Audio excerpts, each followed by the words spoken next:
Assalamualaikum, salam Malaysia dan salam Nusantara. Hari ini saya nak cerita pasal apa yang kita kena sebenarnya buat kalau kita ada buah pinggang rosak. Sebab saya nampak dalam TikTok, banyak doktor-doktor yang kelentung dalam doktor MSG, doktor kelentung, doktor pisang goreng semua, doktor pakar nefrologi semua, ada cerita macam-macam. Dan juga ada orang yang bukan perubatan pun cerita pasal kreatinin lah. Buah pinggang rosak bukan disebabkan oleh kreatinin. Kena ingat benda tu. So, you orang tak payah sibuk fokuskan kepada kreatinin. Sampai ada juga buat satu buku cara-cara mengurangkan kreatinin. Dia orang tak faham mengapa buah pinggang rosak. Pertama, kita kena faham mengapa buah pinggang rosak. Itu yang kena faham. Konsep tu kena faham. Kalau you tak faham mengapa buah pinggang tak rosak, you sibuk nak buat benda bekam lah, suruh dia makan barley lah, ada buah ini boleh makan, itu tak boleh makan, sayur boleh makan, tak boleh makan. Lepas tu hidroterapi lah, macam-macam you orang buat, tak akan mana-mana. Semua ke laut saja. Ini semua penipuan, manipulasi sebab you orang tak cukup ilmu. Okay, so hari ni saya nak beritahu bagaimana kita nak berhentikan, katakan kita ada 5 stage. Daripada stage 1 yang normal sampai stage 5 yang biasa kena buat dekat 5 lah, yang dialisis. Bagaimana, katakan yang pertama, mengapa daripada 1 sampai 5? Apa punca dia? Punca utama dia 90% dekat Malaysia. 90% adalah pertama, kencing manis, diabetes type 2. Dan type 1 jugalah. Kedua, darah tinggi. 3, gout. Keempat, jantung, obesity. Ini punca 90% buah pinggang rosak ini. Satu, campur kesan sampingan yang kita makan ubat 10, 20, 30 tahun, ubat kesan sampingan. Ubat yang kita makan tak reversekan penyakit yang ada, insulin resistant kepada insulin sensitif, tak betulkan penyakit ini semua, buah pinggang kita rosak. So, apa kena buat? Kalau yang di buah pinggang rosak, adakah kita makan barley boleh okey?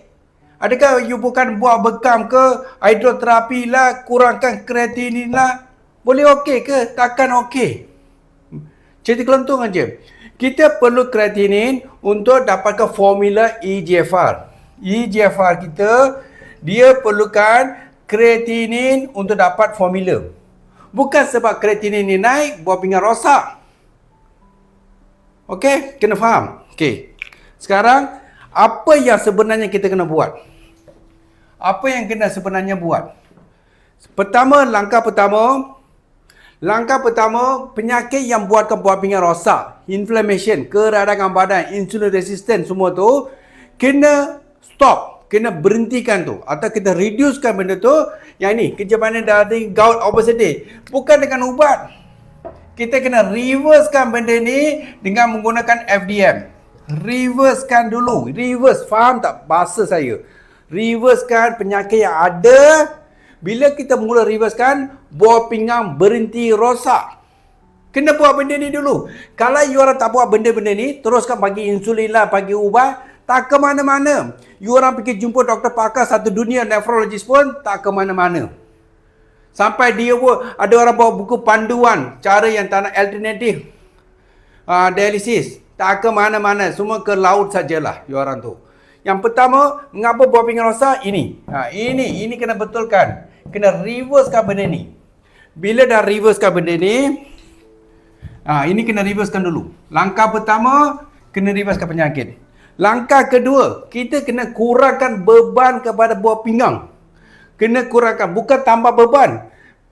Dia tu, konsep saya, kalau buah pinggang dah stage 4 ke 5 ke, kena kurangkan beban. Bagaimana? Pertama, jangan bagi suplemen.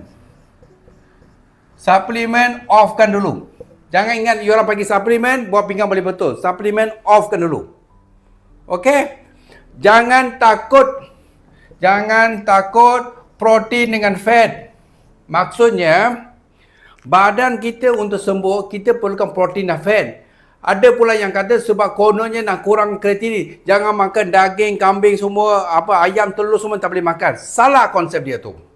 So, pasien saya, apa saya buat? saya akan buat mereka apa yang mereka makan. Satu, suplemen kena kosongkan. Kedua, apa yang dia boleh makan. Ni dia bangku pinggang kita dia. Biasa saya akan syorkan makan 20% nasi, 1 sendok nasi. Nasi campur minyak kelapa darah ke, minyak sapi ke, kena campur. Yang ini sayur. Ini dia sayur dia.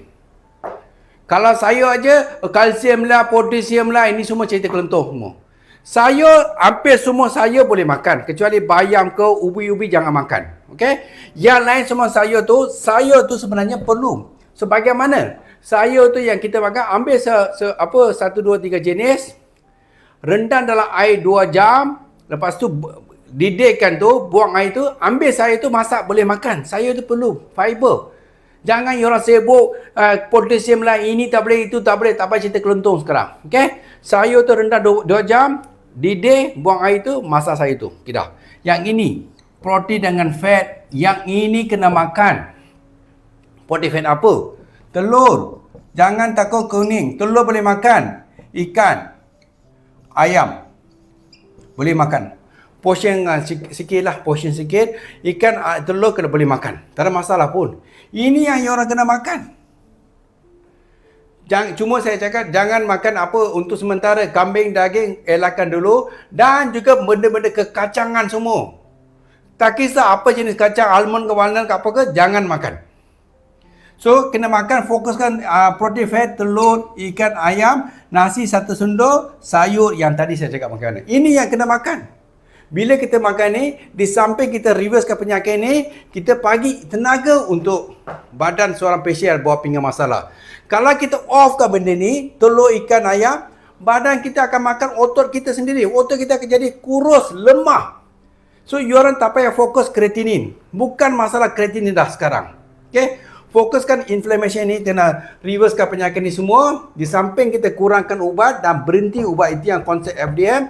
Lepas tu, offkan suplemen, jangan makan dulu. Tak payah suplemen. Sekarang kena fokuskan tenaga. 3, kurangkan minum air. Air itu kalau boleh dah stage 4 ke 5 ke, kalau boleh 500 hingga 800 ml saja. Kurangkan minum air. Sebab kurangkan beban pada buah pinggang.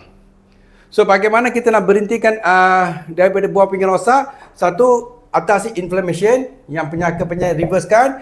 Kedua, kurangkan beban tu, jangan bagi suplemen. Ini yang kena makan. Telur, ikan, ayam, nasi 1 sendok, sayur yang tadi saya cakap tadi, dengan kurang minum air. Buat 3 benda ni. Keempat, cukup tidur. Tidur kena cukup 7 hingga 9 jam. Tidur kena cukup. Kelima, brisk walk, jalan pagi. Kalau boleh, kalau dah bukan dalam keseluruhan dah, jalan kena matahari panas.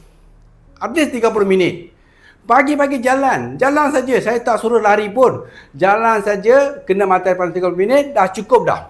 So, buang ini konsep saya untuk reversekan apa kita berhenti daripada dialisis, buat pinggang daripada rosak lagi. Ini kena reversekan. Kurangkan beban, kosongkan suplemen, makan cara ini. Lepas tu, air tu kena 500 hingga 800 ml saja. Lepas tu, tidur kena cukup dengan brisk walk. Ini saja buat. Dah, boleh sembuh. Tapi saya ramai yang dah ada, bukan reverse, mereka semakin sembuh, boleh bernafas, nampak badan dia bertenaga. Assalamualaikum, salam Malaysia, salam Nusantara. Jumpa lagi.